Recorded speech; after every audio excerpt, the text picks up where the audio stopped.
Hello friends and family, বিলেতি বিরাজের আরেকটি নতুন ব্লগে আপনাদের সকলকে ওয়েলকাম। ফ্রাইডে রাজের অফিসের পরে আমরা একটু হাঁটতে বেরোলাম। হাঁটতে হাঁটতে গেলাম স্যালফোর্ড নামে একটা জায়গায়। আর স্যালফোর্ডে যেতে পড়লো ম্যানচেস্টারে বয়ে যাওয়া একটা নদী, আওয়েল রিভার। ব্রিজের উপর উঠে ক্রস করতেই দেখলাম ওদিকে একটা সুন্দর রাস্তা আছে হেঁটে যাওয়ার জন্য। আর বিকেলবেলায় সবাই ইভিনিং ওয়াক করছে সেই রাস্তাটা থেকে। নদীর পাশ থেকে বয়ে যাওয়া রাস্তা খুবই সুন্দর লাগছিল। বিচ থেকে নেমে আমরাও হাঁটতে শুরু করলাম এই রাস্তা ধরে। দল বেঁধে এক পাখির ঝাঁকও চলছিল জলের উপর থেকে। শুক্রবার মেঘলা ছিল, তাই এতটা ভালো লাগছিল না। যদি খুব ভালো করে রোদ উঠতো তাহলে আরও সুন্দর দেখতে লাগতো এই জায়গাটা। আর যেতে যেতেই প্ল্যান করলাম স্যালফোর্ডে হিল গার্ডেন নামে একটা খুব সুন্দর পার্ক আছে। ভাবলাম আমরা সেখান থেকেই একবার ঘুরে আসি।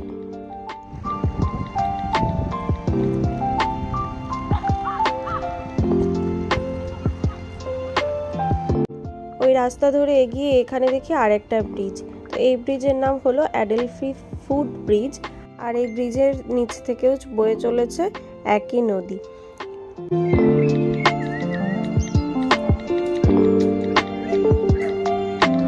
এখন আমরা পৌঁছে গেছি স্যালফোর্ডে। আর এই ব্রিজটা ক্রস করলে আমরা পৌঁছে যাব পিল পার্কে। পিল পার্কটি ইউকেতে সবচেয়ে প্রথম পাবলিক পার্ক। এই পার্কের পাশেই আছে মিউজিয়াম, স্যালফোর্ড মিউজিয়াম আর স্যালফোর্ড ইউনিভার্সিটিও। আর পার্কটা 24 ঘন্টাই খোলা থাকে আর কোনো এখানে এন্ট্রি ফিও নেই। এই পার্কে ছোট বড় সবার জন্যই আছে খুব সুন্দর রাইডসও। তো আমরা সেই দিকেই এগিয়ে যাচ্ছিলাম। আমরাও একটু দোলনা চড়ে নিয়েছিলাম।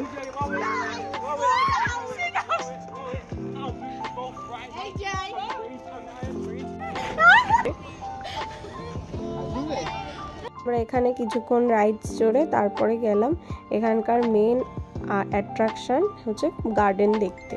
খুব সুন্দর নাকি এখানে ফুল হয়, তো সেটা দেখতেই আমরা এলাম।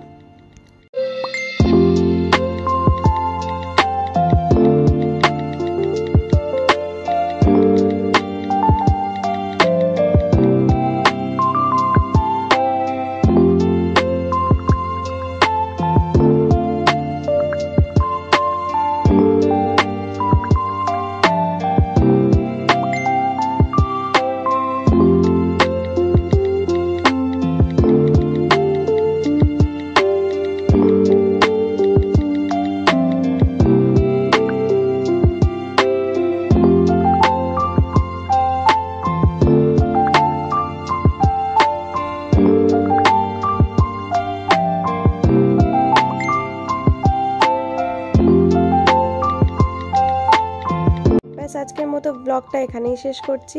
দেখা হবে পরের একটি ব্লগে। টিল দেন আপনারা সবাই সুস্থ থাকবেন, ভালো থাকবেন, সাবধানে থাকবেন। আজকের এই ছোট্ট ব্লগটা কেমন লাগলো কমেন্ট করে অবশ্যই জানাবেন। আর আমার পেজে কেউ নতুন ভিউয়ার্স থাকলে পেজটি কাইন্ডলি লাইক করবেন।